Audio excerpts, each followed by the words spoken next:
आज आज बऱ्याच दिवसांनी बराच वेळ सुनावणी झाली.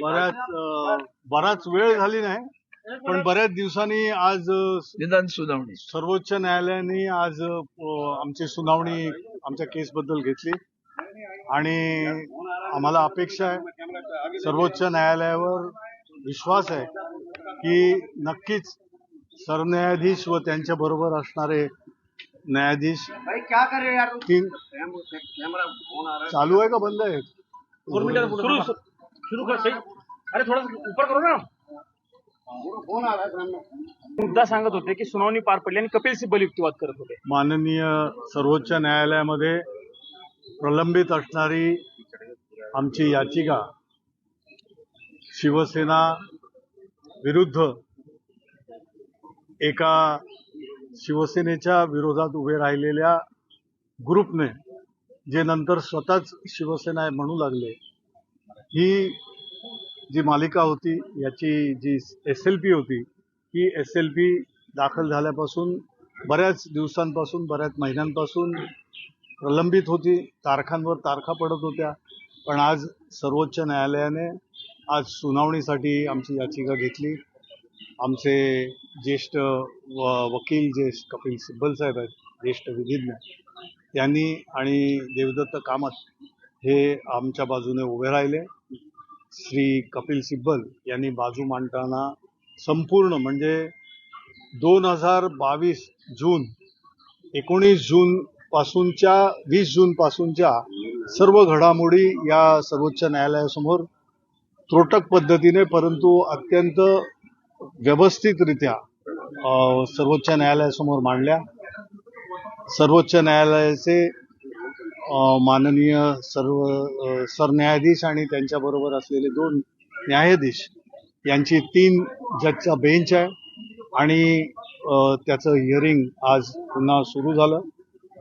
आम्हाला पूर्ण अपेक्षा आहे की हे सगळं सरळ अगदी सूर्यप्रकाशा इतकं स्वच्छ आहे की यामध्ये कोणीही कुठचाही वाद प्रतिवाद केला असेल तरी तो टिकून राहणारा नाही आहे. कारण शिवसेना प्रमुख आदरणीय हिंदुहृदय सम्राट बाळासाहेब ठाकरे यांनी निर्माण केलेली शिवसेना, ही शिवसेना आज उद्धव बाळासाहेब ठाकरे जे शिवसेना पक्षाचे पक्षप्रमुख आहेत त्यांचीच आहे.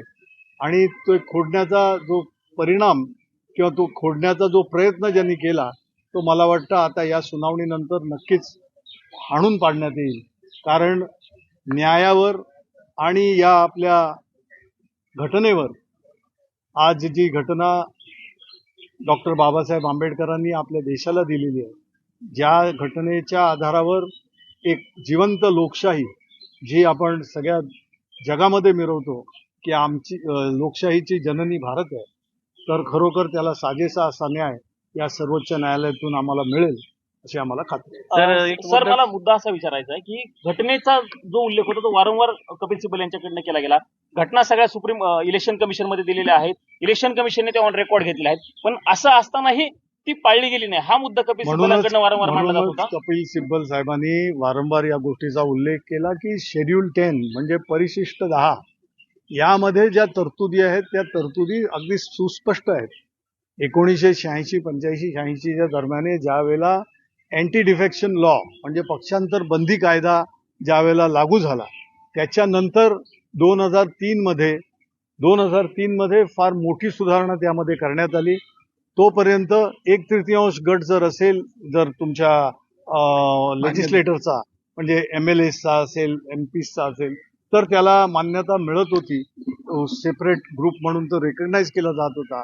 तेच मुळात कलम काढून टाकण्यात आलं, त्याच्यावर बंद तो कायदा अमेंड केला गेला आणि या अमेंडमेंट नंतर आता तुमच्या पक्षा म्हणजे जी ओरिजिनल पार्टी आहे ती पार्टी जोपर्यंत मर्ज करत नाही, दुसऱ्या पार्टी बरोबर मर्ज होत नाही आणि या झालेल्या मर्जिंगला 2/3 सदस्य जोपर्यंत त्याला पाठिंबा देत नाहीत, त्याच्यामध्ये समाविष्ट होत नाहीत, तोपर्यंत मर्जर होत नाही.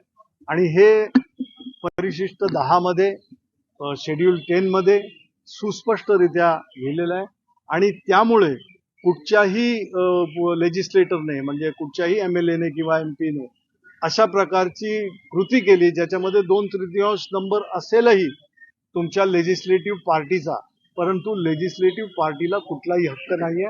ओरिजिनल पार्टीने मर्जर केल्याशिवाय ते होऊ शकत नाही. त्यामुळे त्यांनी केली अशी कृती दुसऱ्या पक्षाबरोबर किंवा दुसऱ्या बरोबर जाणं आणि त्याला कुठेतरी थारा मिळायचा प्रयत्न कोणीही केला असेल स्वतःच्या अधिकारांखाली, तो अधिकार धरला जात नाही. याचं कारण कायदा सुस्पष्ट आहे आणि कुठल्याही लेजिस्लेटरला त्याच्या प्रकारचं 2/3 जरी का असले तरी त्याच्या प्रकारचं हे करता येत नाही. ते सरळ बाद होतात. देसाई साहेब, युक्तिवादावेळी कोर्टानं प्रश्न विचारला की तुम्ही पक्ष आणि चिन्हाच्या बाबत बोलत आहात का, असा प्रश्न जेव्हा कपिल सिब्बलांना विचारलं तेव्हा त्यांनी स्पष्ट सांगितलं की मी फक्त आता आमदार नाही, दोन्ही ते म्हणाले की आमदार डिस्क्वालिफिकेशन आणि हे लागूनच आहे. डिस्क्वालिफिकेशन आणि सिंबलच्या बाबतीमध्ये त्यांनी बोललं नाही. शिवसेना प्रमुखांनी निर्माण केलेला पक्ष आहे, त्यांनी केलेलं स्वतः बाळासाहेबांनी स्वतःच्या हाताने रेखाटलेलं ते धनुष्यबाण जे चिन्ह होतं. तर या गोष्टीवर आपण दुसऱ्याने अधिकार मागणं, अधिकार आहे असं सांगणं सुद्धा किती चुकीचं आहे. आणि आम्ही त्या बाकीच्या गोष्टींमध्ये जात नाही, कारण कायदा सुस्पष्ट आहे. आणि या कायद्याने जर जी घटना डॉक्टर बाबासाहेब आंबेडकरांनी दिली त्या घटनेला अनुसरून जर या गोष्टी होत नसतील तर मग याच्यासारखं दुर्दैव नाही आणि ते तसं होणार नाही. कारण आम्ही शेवटी या सर्वोच्च न्यायालयामध्ये दाद मागण्यासाठी आलोय आणि आम्हाला पूर्ण अपेक्षा आहे, पूर्ण खात्री आहे की माननीय सर्वोच्च न्यायालय न्याय करणार. 4 तारखेला कपिल सिब्बल यांनी सुरुवात करताना टीएमसीचा उल्लेख प्रत्यक्षरित्या केला, सगळ्यांचा केला. तुम्हाला वाटतं की तुमचं प्रकरण शिवसेनेपुरतं मर्यादित न राहता याचा एक लार्जर इम्पॅक्ट होईल अर्थात, कारण त्यांनी आज टीएमसी मध्ये झालेल्या पक्षांतराचा अशा प्रकारचा उल्लेख केला. त्यांनी दिल्लीमध्ये झालेल्या पक्षांतराचा उल्लेख केला. महाराष्ट्रामध्ये आहे. त्यांचं म्हणण्याचं एकच हे होतं की सर्वोच्च न्यायालय जोपर्यंत या निकालावर निकाल देत नाही तोपर्यंत त्यांना असं राजरोसपणे वाटतंय कुठच्याही याला की आपण काय करेसो हम करेसो कायदा, आम्ही कुठेही जाऊ शकतो, कुठेही हे करू शकतो. मग ओरिजिनल पार्टी कुठे राहिली आणि रिप्रेझेंटेटिव्ह पार्लमेंट आपण जे रिप्रेझेंटेटिव्ह पार्लमेंट आपण जे भारतामध्ये आपण हे करतोय ते मग कुठे गेलं. तर त्यामुळे आपण प्रातिनिधिकरित्या ज्याप्रमाणे पक्षाचं प्रतिनिधित्व करतं त्याला फार महत्व आहे. आजच्या या पार्लमेंटरी शेठ गोगावले आणि सुनील प्रभू यांचा देखील उल्लेख झाला. सर्वोच्च न्यायालयाने अगोदर दिलेल्या निकालाचा देखील उल्लेख झाला. काय प्रकरण होतं? भरत गोगावले यांनी स्वतःला वेगळा पक्ष आणि आम्हीच ओरिजिनल पक्ष आहे म्हणून स्वतः सुनील प्रभूंची निवड आम्ही रद्द करतो आणि भरत गोगावलेला नेमतो. यामध्ये सुनील प्रभू हे ओरिजिनल पार्टीचे व्हीप आणि प्रतोद चीफ होते, हेही ते त्यांच्याच ह्याच्यामध्ये त्यांनी सांगितलंय. ते एका अर्थी चांगलं आहे, जे सर्वोच्च न्यायालयामध्ये फार मोठा पुरावा म्हणून सर्वोच्च न्यायालयाने तो घेतलेला आहे. आणि ही SLP जी आहे त्या SLP स्पेशल पिटिशन मध्ये या गोष्टींचा पुरेपूर समाचार घेतला जाईल. आज सर्वोच्च